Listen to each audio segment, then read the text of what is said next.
Estamos en agosto de 1941. Un piloto de la Marina Británica, el teniente Robert Everett, se ha ofrecido voluntariamente para realizar una extraña y peligrosa misión.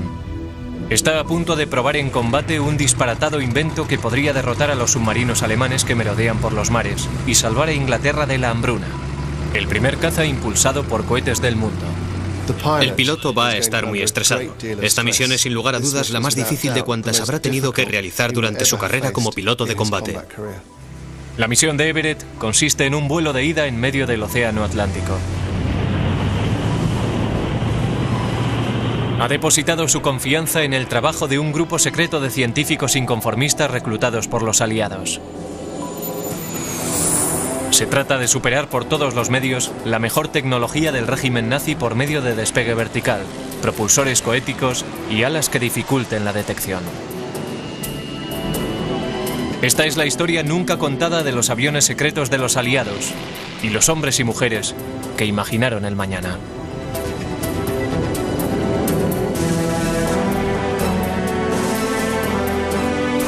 Aviones aliados de la Segunda Guerra Mundial. Durante el verano de 1940, Winston Churchill, el primer ministro británico, tiene que hacer frente a una crisis importante. La Alemania nazi empieza a utilizar una nueva arma secreta contra los convoys que traen alimentos de América para el hambriento pueblo británico.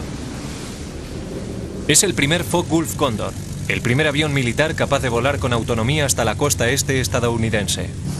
Churchill bautiza el Cóndor con el sobrenombre de El azote del Atlántico. Los Cóndors causan estragos a gran escala. En cuestión de unos meses, hunden casi 1 millón de toneladas de embarcaciones aliadas. Los tripulantes de los Cóndor son la élite de la Luftwaffe y organizan audaces bombardeos a bajas altitudes. Pero los Cóndors tienen que jugar otro papel más siniestro todavía. Los Cóndors tenían dos funciones en la Marina alemana.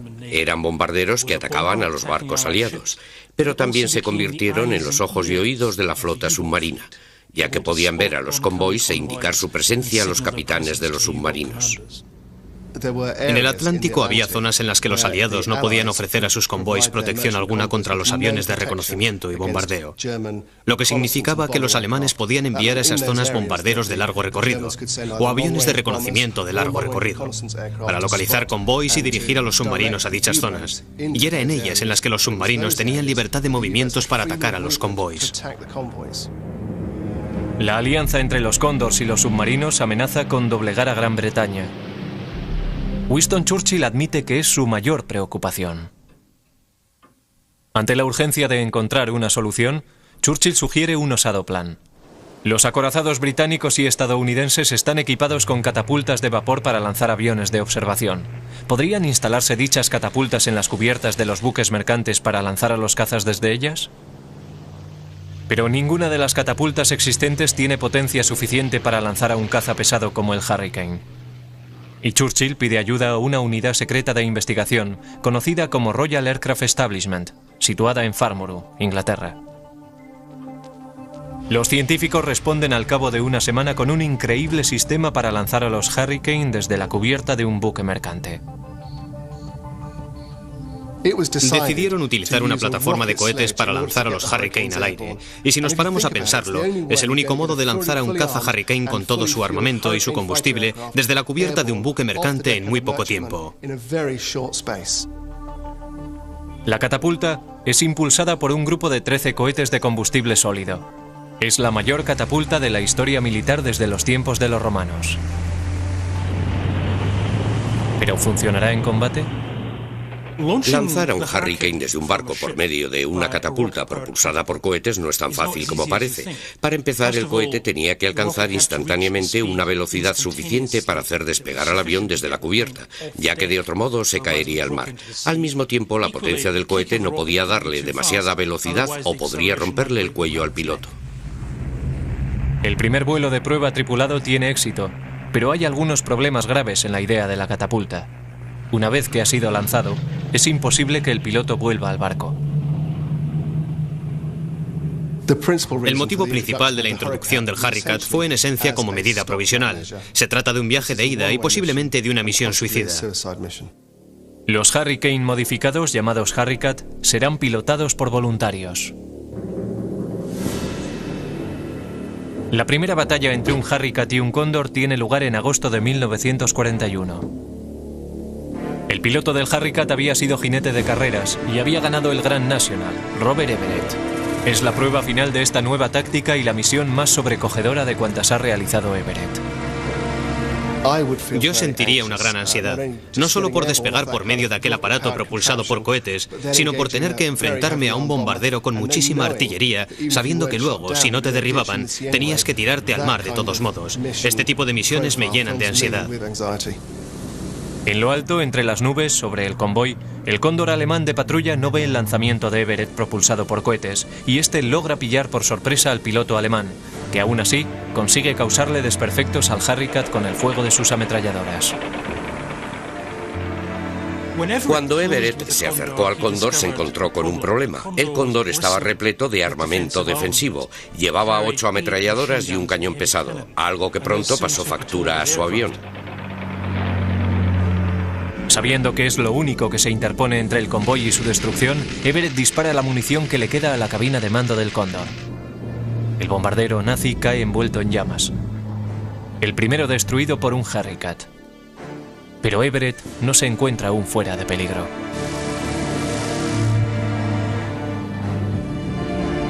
En una situación de este tipo, sabes que si das un paso en falso no vas a sobrevivir.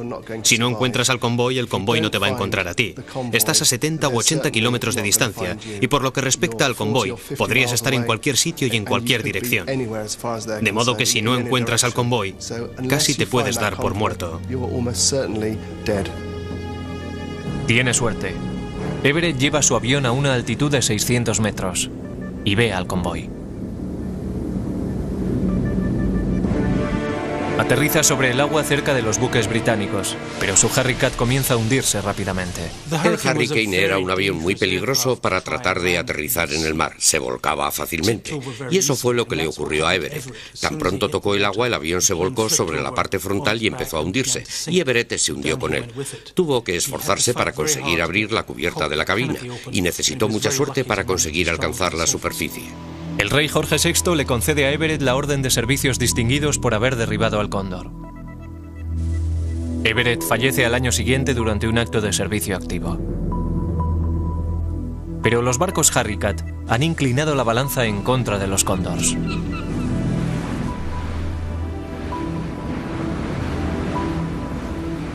Creo que el éxito principal de los Harricats fue el efecto disuasorio que tuvieron sobre los aviones alemanes de reconocimiento, ya que tras haber sido interceptados y después de haber derribado al primero, los alemanes se sintieron menos inclinados a realizar ataques y misiones de reconocimiento contra los convoys. Mientras tanto, al otro lado del Atlántico, la increíble imaginación de un ingeniero se echa a volar.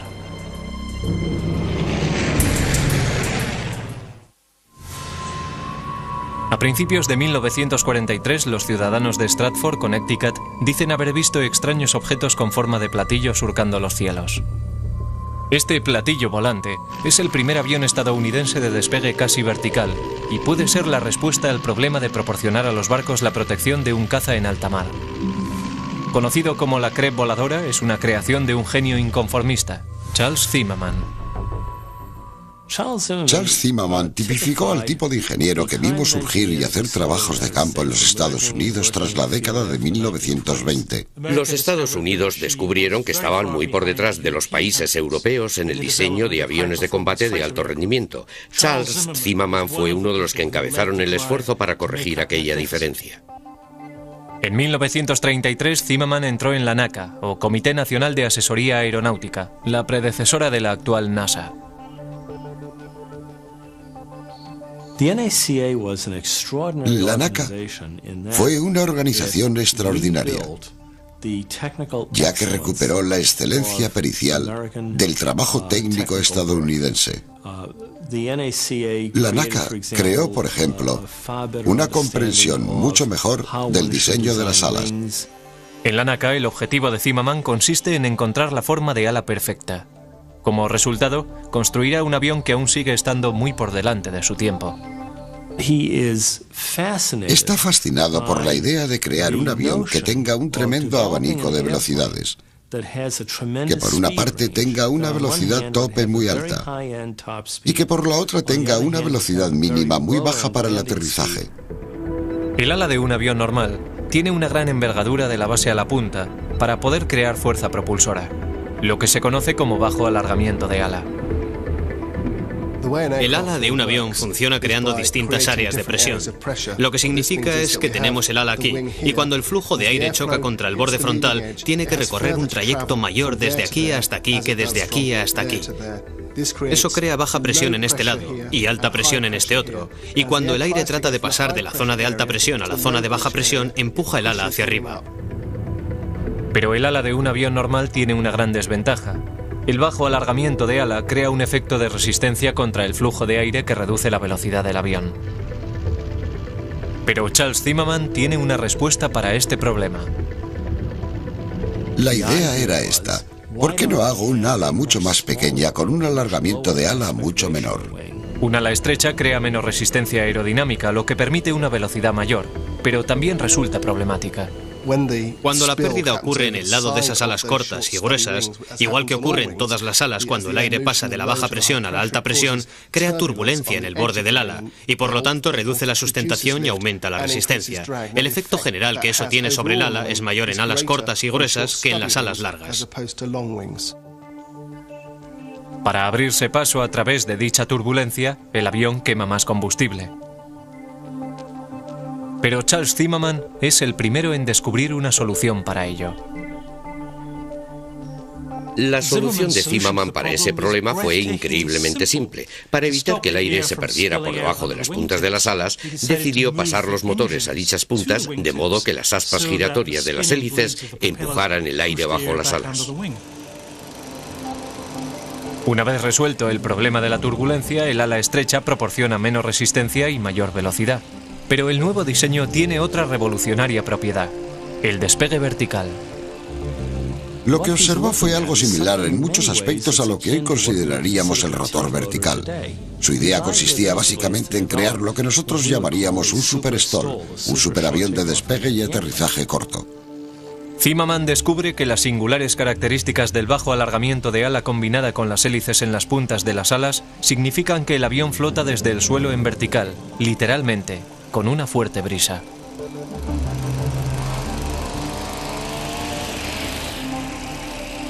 En 1939, mientras soplan vientos de guerra sobre Europa y el Pacífico, la Marina estadounidense encarga un prototipo de caza basado en el revolucionario concepto de Zimmermann.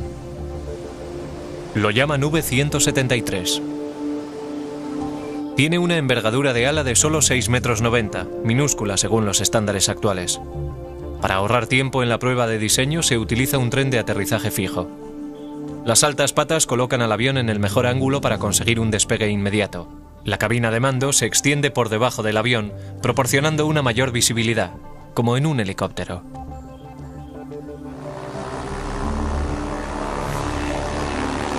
El V-173 vuela por primera vez el 23 de noviembre de 1942 con Boone T. Guyton, el jefe de pilotos de pruebas de Bott, a los mandos. Durante el primer vuelo, Boone Guyton tuvo problemas graves. Casi llegó a perder el control del avión, pero voló tan lentamente que logró llevarlo a tierra. Allí descubrió que el problema no estaba en el diseño del aparato, sino simplemente que los mandos habían sido conectados incorrectamente. El V-173, al igual que muchos aviones experimentales, era un avión que no estaba realmente adaptado para la producción. Demostraba el concepto básico que Zimmermann intentaba alcanzar: el hecho de que se podía crear un avión controlable que tenía una razonable variedad entre la baja velocidad y la alta velocidad, que tenía todos los atributos de un avión STOL. Después de algunos ajustes, la Krebs voladora pronto se comporta como Zimmermann predijo. Con un viento de cara de 40 km por hora, el V-173 literalmente despega verticalmente.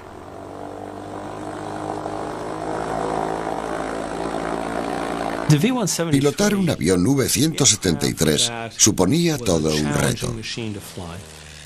Pero una vez que se aceptaban sus limitaciones, los pilotos que lo manejaban quedaban francamente asombrados por el alto grado de efectividad de control que tenían sobre aquella configuración. Hubo accidentes ocasionales durante el programa de vuelos de prueba. En una ocasión, el circuito de combustible del 173 se bloqueó y bajó sobre Loxie Beach en Connecticut para sorpresa de todos los bañistas locales. Pero el avión voló tan lentamente, casi como un helicóptero, que descendió suavemente sobre la arena y resultó intacto. Mientras tanto, en el Pacífico, los Estados Unidos tenían la difícil tarea de capturar islas para bases y construir en ellas pistas de aterrizaje. Un caza de despegue vertical podía resolver dichos problemas. La Marina estadounidense encarga una versión de combate a toda escala de la CREP. Al nuevo avión de combate lo denominan XF-5U. Con una velocidad de despegue y aterrizaje de solo 64 km por hora, puede alcanzar una velocidad máxima de 800 km por hora, fenomenal para cualquier caza de sus tiempos. La velocidad y la agilidad del XF-5U podían igualar las de cualquier caza en servicio.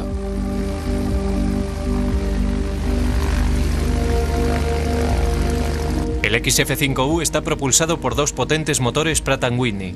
Está armado con 6 ametralladoras Browning y puede transportar 500 kilos de bombas. Pero también otros ingenieros están explorando el ala en forma de platillo.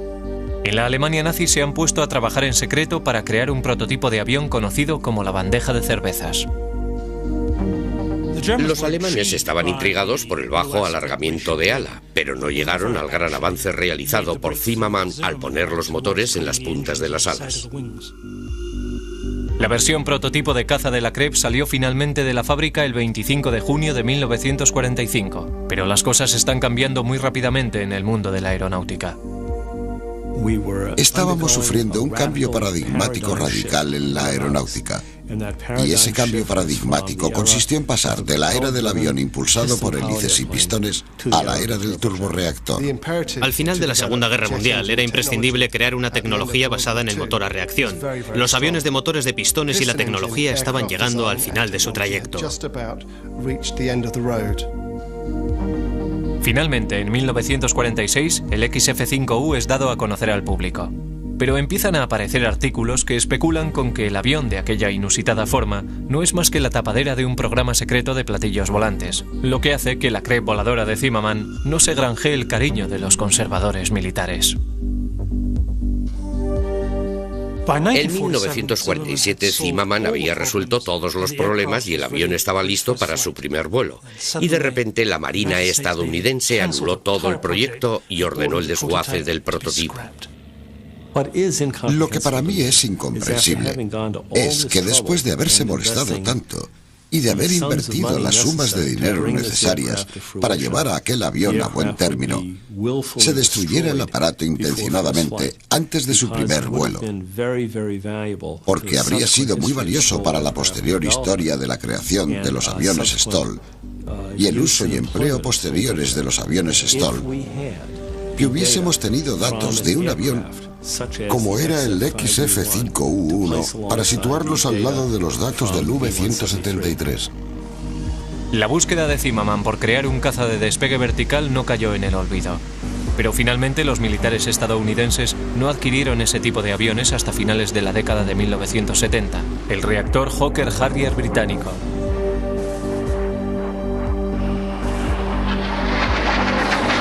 Finalmente, la CREP de Zimmermann fue marginada por el interés de los Estados Unidos por una nueva tecnología: la propulsión a chorro.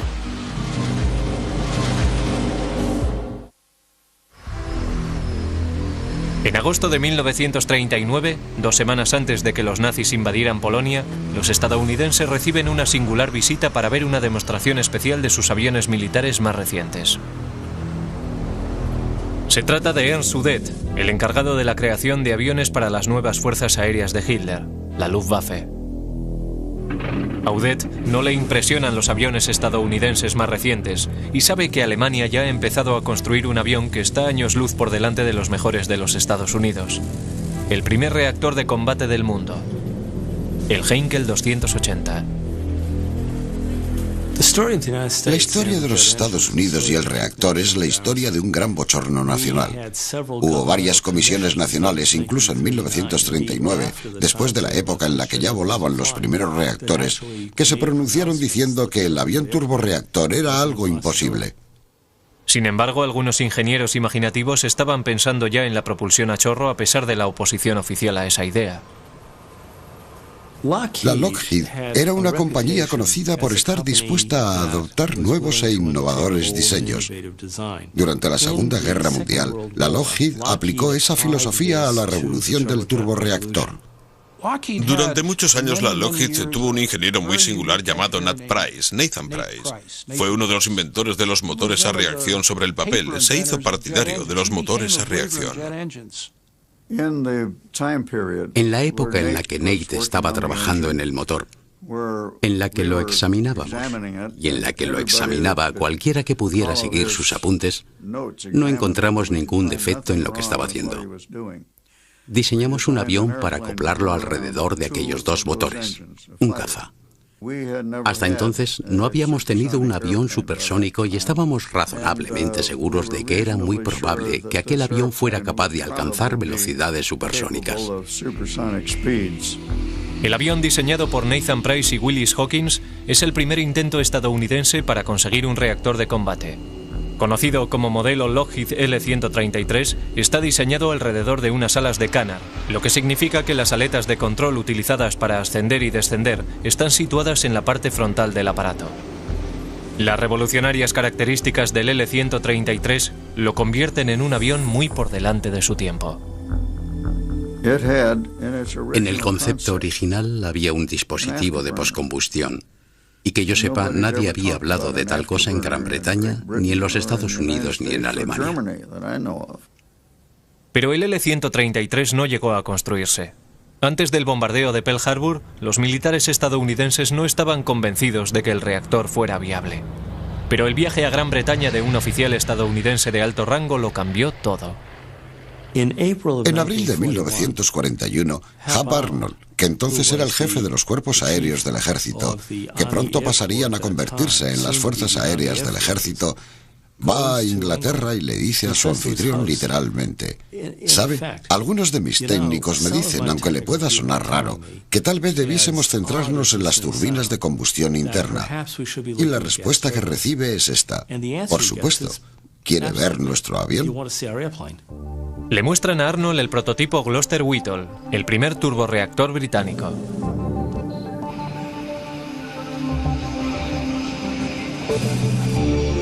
Arnold queda anonadado. Tras haber hecho caso omiso a Nathan Price y a Willis Hawkins, los Estados Unidos se encuentran ahora con un retraso de años. Arnold toma la valiente decisión de buscar a los genios estadounidenses de la aviación, ignorados durante tanto tiempo, y ofrecerles unos lucrativos contratos de investigación. Su misión: poner a los Estados Unidos en la vanguardia de la tecnología de avión. Uno de los primeros en aceptar el reto es Jack Northrop, de Newark, Nueva Jersey. Jack Northrop es un individuo realmente extraordinario. Si observamos a los individuos que transformaron a la aviación estadounidense durante las décadas de 1920 y 1930, tanto científicos como ingenieros, tenemos que reconocer que el diseñador y el industrial que más hizo por convertir aquella transformación en una realidad fue Jack Northrop. Al igual que Charles Zimmerman, Northrop ve los defectos de diseño de los aviones convencionales. Cuestiona el empleo de un fuselaje pesado. Para las misiones de largo recorrido, ¿por qué no tener simplemente una ala voladora, ahorrando así peso y combustible? Northrop le presenta a Hap Arnold el diseño para un bombardero ala voladora, capaz de volar sin escalas desde los Estados Unidos a Berlín, un viaje de ida y vuelta de 10.000 kilómetros. Arnold encarga inmediatamente un avión de pruebas, y lo llaman N-9. Estamos en una época anterior a los ordenadores y nadie ha diseñado una ala voladora con estabilidad durante el vuelo. Jack Northrop tiene la respuesta. Le añade unas tiras especiales al borde frontal del ala. Si el avión se inclina hacia adelante, las tiras funcionan automáticamente para recuperar el equilibrio. Las pruebas del N-9 comienzan el 20 de diciembre de 1942, un año después de Pearl Harbor. El primer vuelo tiene lugar en el desierto de Mojave el 27 de diciembre. El ala voladora de Northrop tiene éxito.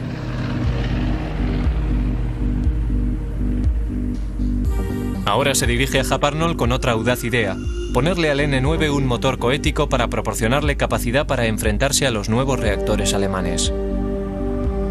El primer prototipo revela otra innovación más de Northrop.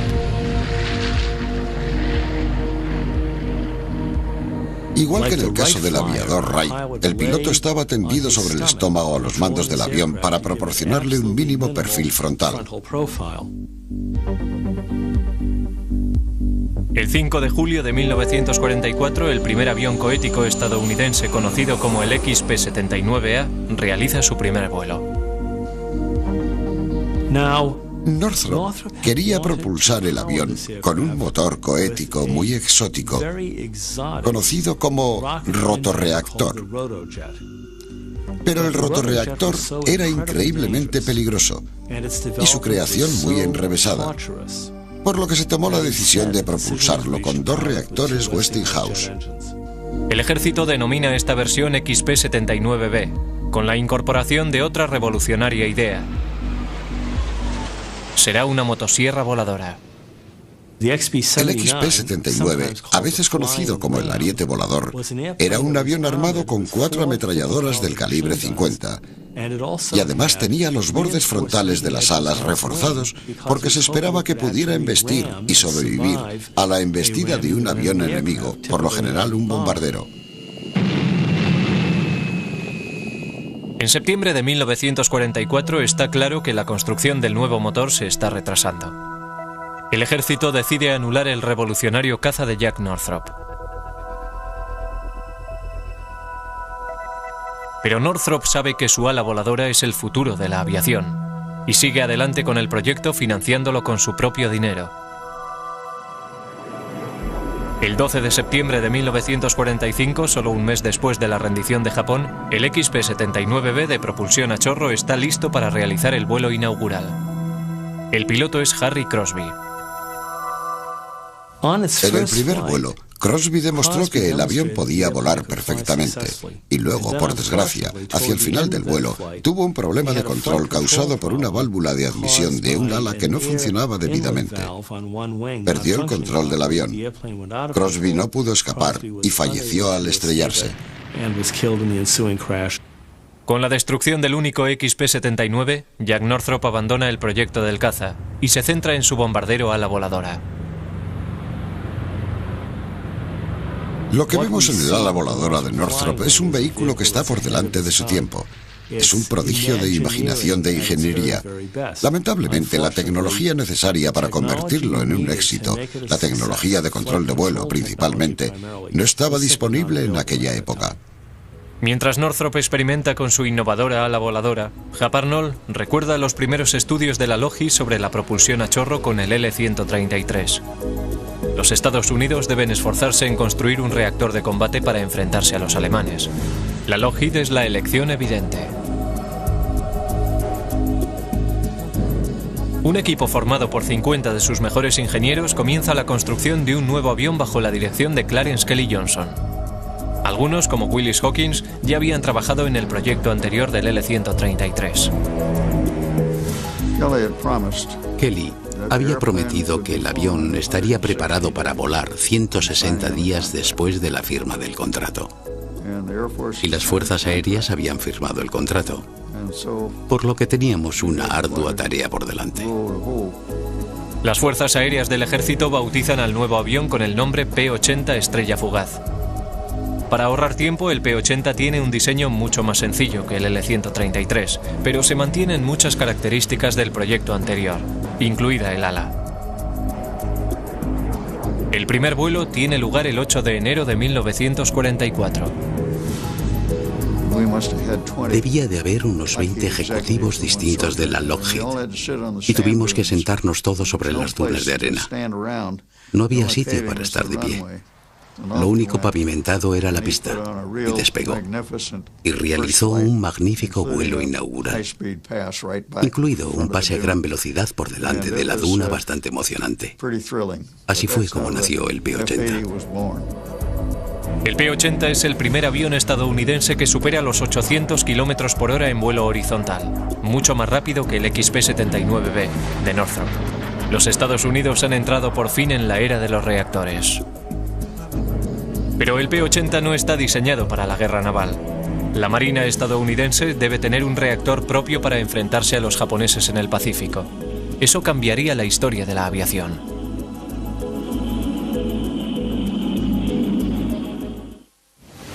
En 1944, los cazas de la Marina aliada, tales como el Corsair, han llegado al límite de su potencial de desarrollo en velocidad y potencia de fuego. Pero fuentes de inteligencia estadounidenses saben que Japón trata de construir distintas versiones del revolucionario reactor alemán y de sus aviones cohéticos. La Marina estadounidense se da cuenta de que necesita reactores de combate propios. La principal dificultad para la utilización de los primeros reactores en los portaaviones estaba relacionada a su velocidad. Es necesario un mayor impulso para despegar y resulta mucho más difícil aterrizar en un ángulo menor y a más velocidad sobre una pequeña pista. Entonces, la Marina tuvo una idea. ¿Por qué no crear un avión que tuviera las características de un avión de hélices para llegar a bordo y que además tuviera potencial para comportarse como un reactor de combate? Y de ahí surgió el Ryan Fallable, el FR-1, que tenía un pequeño motor radial de pistones en el morro y también un pequeño turborreactor en el cono trasero del avión, alimentado por dos entradas de aire en las alas. Mientras la Marina estadounidense se apresuraba para presentar el Fireball, los científicos británicos trabajaban en una solución todavía más radical para esos problemas. El ímpetu para su esfuerzo era la inminente invasión del archipiélago japonés. Lo que les faltaba a los británicos eran portaaviones grandes y por lo tanto también les faltaba cobertura aérea para una posible flota de invasión.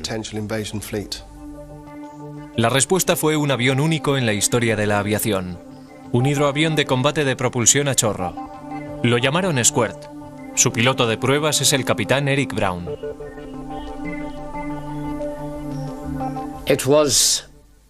Era grande para ser un caza, pero tenía un buen comportamiento. Tenía dos motores de flujo axial. Estaba bien armado y era maniobrable. De hecho, tenía todo lo que se podía esperar de su diseño. A pesar de sus feas líneas, el Squirt podía alcanzar velocidades de más de 800 km por hora. Y como no precisaba un tren de aterrizaje pesado ni complicado, tenía una gran maniobrabilidad aérea. Pero resultaba peligroso utilizarlo en el agua. Era un avión muy agradable para volar, pero a mí me ocurrió un problema al aterrizar. Americé y me estaba deslizando sobre el agua a unos 160 kilómetros por hora cuando hubo un choque tremendo. Brown había chocado con un trozo de madera que flotaba en el agua. Salió disparada como una bala de cañón y chocó con el flotador de estribor arrancándolo limpiamente y el avión volcó. En aquel momento la cabina quedó en el agua, boca abajo por supuesto. Brown tuvo suerte y logró escapar del avión mientras se hundía. Logré salir del avión y posteriormente, cuando examinamos el fuselaje, descubrimos que el mástil había abierto un boquete de 1 metro cuadrado. Escondido entre las palmeras de una laguna del Pacífico, el Squirt podía ser utilizado para escoltar a los bombarderos aliados durante un ataque o para defender a los buques de invasión de los reactores japoneses. Yo diría que es un concepto sólido y que si la guerra en Japón y en el lejano oriente no hubiese concluido cuando concluyó, habría sido un complemento muy útil para nuestras fuerzas. Pero tanto el Fireball estadounidense como el Squirt británico son sobrepasados por el avance de la tecnología. A finales de 1945, un reactor de combate puro aterriza en un portaaviones por primera vez. Lo manejaba el piloto de pruebas del Squirt, Eric Brown. Sin embargo, en los planes para la invasión de Japón hay algo más que unos nuevos reactores de combate. Para participar en una guerra aérea sobre grandes distancias intercontinentales, los científicos dan un salto tecnológico que embota la imaginación. la mayor máquina jamás construida por el hombre. Y está hecha de hielo.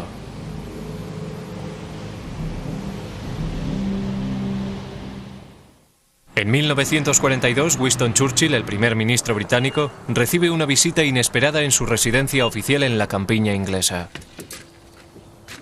Se trata de Lord Louis Mountbatten, el jefe de operaciones combinadas de Churchill. Resultó que Churchill estaba en el baño, pero eso no detuvo a Mountbatten. Entró y dejó caer en el agua de la bañera un bloque de algo que parecía ser hielo. Aquello deja a Churchill sorprendido, pero se da cuenta de que el hielo no se derrite. Es un tipo de hielo muy especial llamado Pykrete. En esencia, el Pykrete es hielo mezclado con residuos de madera. El efecto que tienen los residuos de madera sobre el hielo es el de duplicar su resistencia a la tensión. El Pykrete es un superhielo tan fuerte como el hormigón. Mountbatten piensa construir gigantescos icebergs portaaviones con aquel nuevo material. El Pykrete era invento de un científico inglés muy excéntrico llamado Geoffrey Pike. Mediante el método de ensayo y error, había descubierto que si se mezcla agua helada corriente con aserrín, se reducía la velocidad de derretimiento del hielo. El resultado fue una especie de hormigón de hielo. En las frías aguas del Atlántico o del norte del Pacífico, un barco hecho de Pykrete podía permanecer estacionado en el mar durante varios años. Mountbatten quería una flota de portaaviones de hielo para extender el poder aéreo de los aliados por todo el globo. La ventaja de un portaaviones de Pykrete era que proporcionaba esencialmente un campo de aviación flotante, todo un aeródromo en el que se podían ubicar escuadrones de aviones. El nivel de mantenimiento es bajo y el material es tan denso que es prácticamente indestructible. Pero el portaaviones de Pykrete no sería simplemente un iceberg que se derretiría con el tiempo. Se iba a diseñar para que durase indefinidamente. El concepto de diseño fue denominado Habakkuk, o HMS Habakkuk, e iba a ser un bloque de hielo flotante de 600 metros de largo por 90 metros de ancho, construido con bloques de Pykrete de 120 centímetros. El portaaviones de Pykrete era en esencia un frigorífico gigante. Estaba compuesto de bloques de hielo, pero por su interior discurrían unas tuberías y por ellas circulaba un líquido refrigerante. Con un tamaño varias veces superior al de la Estatua de la Libertad, el Habakkuk habría sido la mayor construcción flotante de la historia. En comparación, el mayor buque de la época era el transatlántico de lujo Queen Mary, que pesaba 86.000 toneladas. El Habakkuk pesaría 2 millones de toneladas. El 7 de diciembre de 1942, tras la visita de Mountbatten, Churchill escribe una nota que dice: «Las ventajas de una isla o islas flotantes, aunque solo se utilicen como bases para repostar los aviones, son asombrosas». La nota tiene estampado en rojo: «Acción este día». Pero para acometer este enorme proyecto de construcción es necesario contar con ayuda estadounidense. En agosto de 1943, los altos mandos aliados se reúnen en el Hotel Frontenac en Canadá. Mountbatten piensa venderle al almirante King, jefe de la Marina estadounidense, su visión para utilizar el Pykrete. Durante una sesión de la conferencia de Frontenac, Mountbatten lleva 2 bloques de hielo. Uno es de hielo normal y el otro es de Pykrete. De repente, Mountbatten saca su revólver y dispara al hielo normal, que se hace astillas. Todos quedan realmente sorprendidos por lo que ha hecho Mountbatten. Y vuelve a sacar su revólver y dispara al Pykrete, que es tan fuerte que la bala rebota, claro. De hecho, rebota hacia el almirante King y le roza una pierna. Por fortuna, el almirante King está ileso e impresionado por aquella demostración. Los estadounidenses acceden a ayudar en la construcción de un prototipo de Habakkuk. Partiendo en dirección sur desde las Islas Aleutianas, una flota de Habakkuks podría lanzar contra Japón tanto cazas como los gigantescos bombarderos B-29. La construcción del Habakkuk y los barcos asociados a él acabaría con la necesidad de capturar islas del Pacífico capturadas por los japoneses para crear en ellas bases aliadas. Se salvarían miles de vidas de los aliados en batallas en la selva. Pero los buques de hielo no llegan a hacerse a la mar. El dinero y los recursos necesarios para su construcción son desviados a otros proyectos. Finalmente, el proyecto fue anulado por diversos motivos. Creo que el primero de ellos fue que la guerra se encontraba en una fase en la que se podía ganar a través de métodos más convencionales. Muchos aviones convencionales entraron en funcionamiento y la balanza comenzó a inclinarse en contra de Alemania y también en contra de Japón.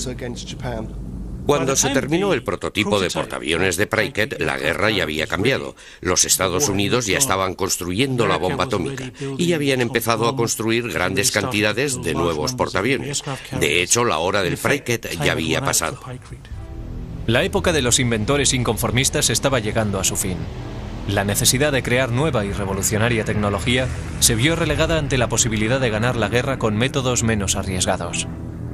El enorme centro neurálgico industrial estadounidense producía miles de aviones convencionales al mes y se podían fabricar en serie cientos de pequeños portaaviones escolta, proporcionando a los aliados la plataforma vital necesaria para dominar los mares.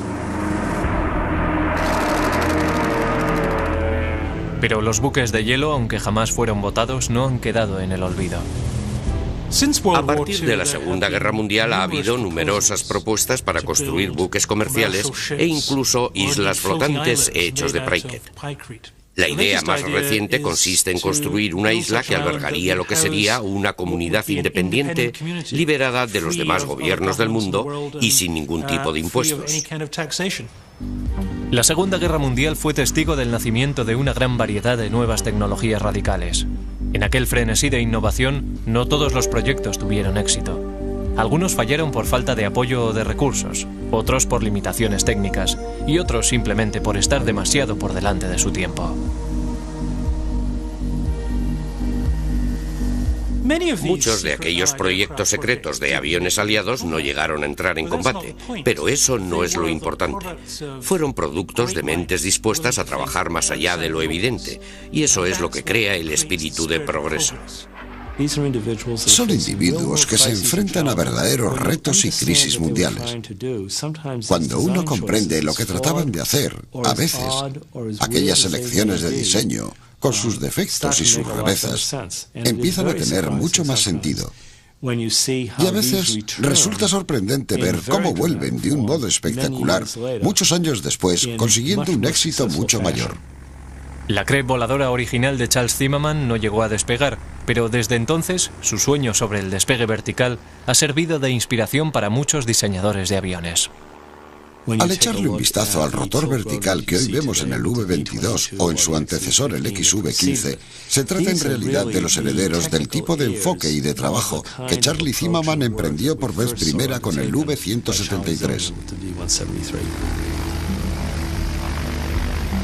Otro inconformista que sobrevivió a pesar de tenerlo todo en contra fue Jack Northrop. Tras la guerra intentó construir más aviones fantásticos para los militares, incluida el ala voladora, el bombardero XB-35, programado originalmente para bombardear Berlín. Pero los militares mantuvieron su escepticismo con respecto a las alas voladoras, que resultaban difíciles de controlar sin la existencia de la tecnología informática. Después de la Segunda Guerra Mundial, Northrop construyó un gran bombardero, una ala voladora que resultó ser muy útil, aunque una vez más a los militares les pareció demasiado radical, por lo que nunca llegaron a producirlo, y eso le costó a Northrop mucho dinero. Como resultado de ello, perdió el control de su compañía. Pero Jack Northrop reiría el último. Antes de su muerte lo llevaron a donde Northrop había estado trabajando y observó a los individuos allí reunidos, entre los que se encontraba un gran número de personal de diseño e ingeniería de Northrop. Y él dijo: ahora sé por qué Dios me ha dejado vivir tanto tiempo. El ala voladora de Northrop durante la Segunda Guerra Mundial es el antecesor del bombardero B-2 Spirit Stealth, que en la actualidad vuela sobre el desierto de Mojave igual que lo hizo su predecesor la primera vez que surcó los cielos. El B-2 todavía estará en servicio durante el centenario del legendario XP-79. Al final, Northrop y sus colegas inconformistas demostraron una cosa: el ingenio es el arma suprema.